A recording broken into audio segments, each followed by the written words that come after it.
ভাইরা আমার, একটু কাজ হয়েছে, ধাক্কা মারছেন না, একটু কাজ হয়েছে, আরেকটা মারতে হবে, ছোঁয়ায় দিতে হবে। কানে কথা যাচ্ছিল না, কিন্তু বাঙালি জানে গরম পানি ঢেলে কিভাবে কানে কথা দেওয়া হয়। খেলা খেলে বাবাজি ডাকা হয়, ভোটের আগে রিক্সা শ্রমিক আমার ভাই ভাই, মুখে ফেনা উঠে গেছিল, রিক্সা শ্রমিকরা আমার ভাই ভাই, ভোট গেছে এখন চুদির ভাই। প্রিয় বন্ধুরা আমার, বিজয় হয়েছে, আবার বিজয় হয় নাই। আন্দোলন করতে গিয়ে অনেকে জেলে আছে, আহত হয়ে হাসপাতালে আছে, তাদেরকে সুচিকিৎসা দিয়ে তাদেরকে জেল থেকে বের করে আমাদের মিছিলে সামিল না করা পর্যন্ত আমাদের বিজয় চূড়ান্ত বিজয় নয়। আমাদের দাবি ছিল রিক্সা রাস্তায় চলবে, সেটাও অর্ধেক মানা হয়েছে। 22টা রাস্তায় চলবে না, ওনারাও কৌশল করছেন। এখন চলবেন আপনি এই রাস্তায়, বলে 22টা রাস্তার মধ্যে এটা রাস্তা। আপনি চলবেন ইউনিভার্সিটির রাস্তায়, পুলিশ বলবে যে 22টা যে রাস্তায় চলবে না সেটাও এই রাস্তা। সুতরাং নির্ধারণ করতে হবে।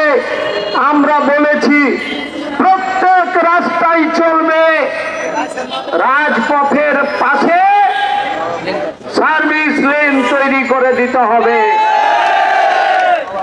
আমার ট্যাক্সের পয়সা দিয়ে পুলিশের পোশাক তৈরি করা হয়, আমার ট্যাক্সের পয়সায় ব্যাংকের সম্পদ তৈরি হয়।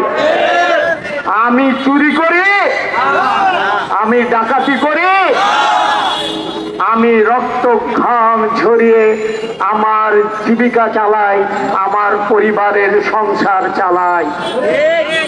পুলিশ আমাদের ঘিরে রাখে, বাংলাদেশের মানুষের কষ্টার্জিত সম্পদ ব্যাংকে পড়ে থাকে, ব্যাংকে জমা থাকে, চোরে লুটপাট করে নিয়ে যায়।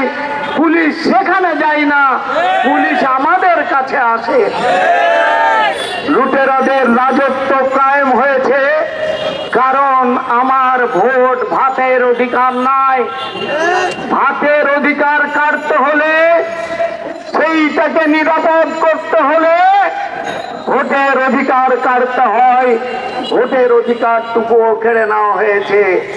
কাজে কাজেই আজকে যদি গরিব মানুষের চূড়ান্ত বিজয় অর্জন করতে হয়, তাহলে আমার রুটি রুজির অধিকারের প্রশ্নে সংগ্রাম আমি করব।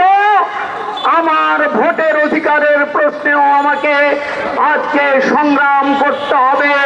অবৈধ পন্থায় ক্ষমতায় থাকলে অবৈধ ব্যক্তিদের কর্তৃত্ব বাড়ে, তাদের অধিকার বাড়ে, তাদের সমস্ত মুরত বেড়ে যায়, অন্যায় বাড়ে। আমরা কবির ভাষায় শুধু একটা কথা বলে আমি আমার বক্তব্য শেষ করছি। আমাদেরকে কেউ ঠেকিয়ে রাখতে পারেনি, পৃথিবীতে কেউ ঠেকিয়ে রাখতে পারবে না। আমরা শুধু বলি অসত্যের কাছে, অন্যায়ের কাছে কবু নত নাহি শির, ভয়ে কাঁপে কাপুরুষ, লড়ে যায় বীর।